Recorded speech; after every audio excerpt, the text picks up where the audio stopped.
дар паёми худ ба Маҷлиси олии асосгузори сулҳу ваҳдати миллӣ пешвои миллат президенти мамлакат муҳтарам Эмомалӣ Раҳмон таъкид намуданд, ки дар замони соҳиби истиқлолӣ аз ҷониби ҳукумати мамлакат барои навсозӣ, яъне таъмиру таҷдиди низоми энергетикии кишвар 85.7 миллиард сомонӣ равона карда шудааст.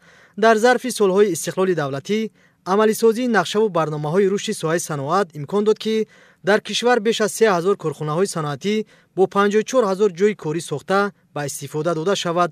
танҳо аз ҳисоби зиёд шудани иқтидорҳои саноатӣ дар замони истиқлол талабот ба нерӯи барқ беш аз 800 мегаватт зиёд гардид.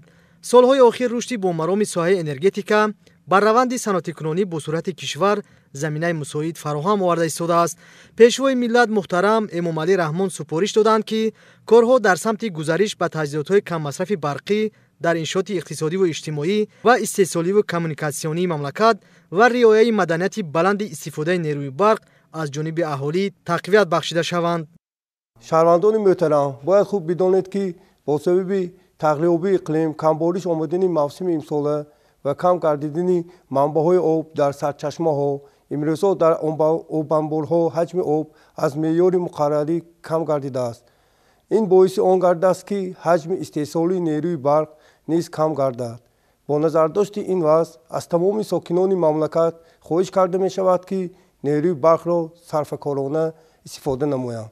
истифодаи таҷҳизотҳои каммасрафи барқӣ метавонад ҳам ба ғанӣ гардидани буҷаи ҳар оила ва ҳам ба манфиати кори системаи энергетикии кишвар мусоидат намояд.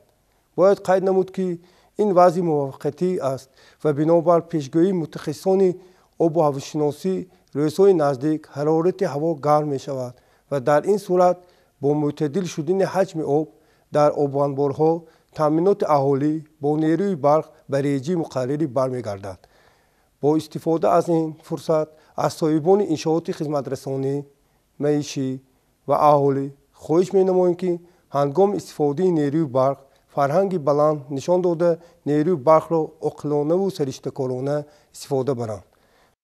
мутахассисони соҳа чунин мешуморанд, ки гузаштан ба технологияи каммасраф ва риояи фарҳанги истифодаи барқ имрӯз муҳим аст, ки барои таъминоти беҳтари барқ пешниҳод мегардад. бино ба гуфти мутахассисони соҳа, истифодаи таҷҳизоти каммасраф сарфаи нерӯи барқро то 5 маротиба кам мекунад.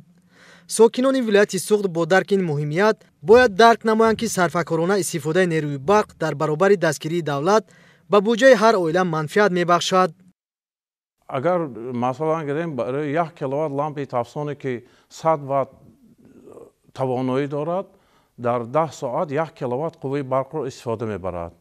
агар мо ба ҷои лампаи тафсони 100 ватта 9 ватта, ки таваяш равшаниш баробар мебошад ба 100 ватта, қариб 100 соат истифода бурда 1 киловатт қувваи барқ истифода карда мешавад.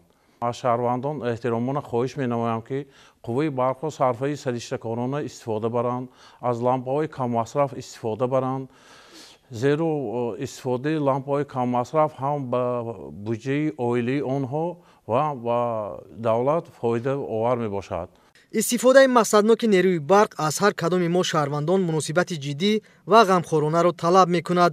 мутахассисон таҳлил намуданд, ки дар сурати истифодаи 8 лампаи каммасраф дар як сол хароҷоти умумии аҳолӣ ба 506 миллион киловатт-соат баробар мешавад. ин нишондиҳанда баёнгари он аст, ки мо зимни пурра гузаштан ба лампаҳои каммасраф хароҷоти беҳудаи нерӯи барқро пешгирӣ намуда, аз ин ҳисоб ба буҷаи оилавӣ манфиати бештар мерасонем.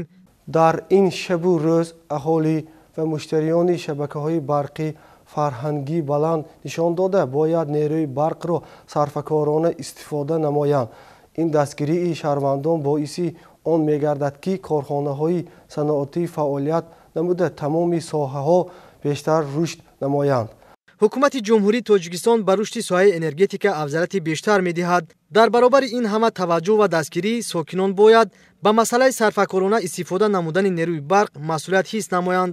истифодаи сарфакоронаи нерӯи барқ ба иқтисоди ҳар оила манфиат мебахшад. ҳамчунин ин тадбир барои таъмини аҳолӣ, корхонаву ташкилот, муассисаҳо ва тамоми муштариён бо нерӯи барқ мусоидат мекунад. мусаллам аст, ки истеҳсоли нерӯи барқ ба осонӣ ба даст намеояд. бо дарки ин нукта, пардохти саривақтии ҳаққи истифодаи нерӯи барқ, истифодаи таҷҳизоти каммасраф ва пешгирии талафоти нерӯи барқ метавонад ба рушди низоми энергетикии кишвар мусоидат намояд.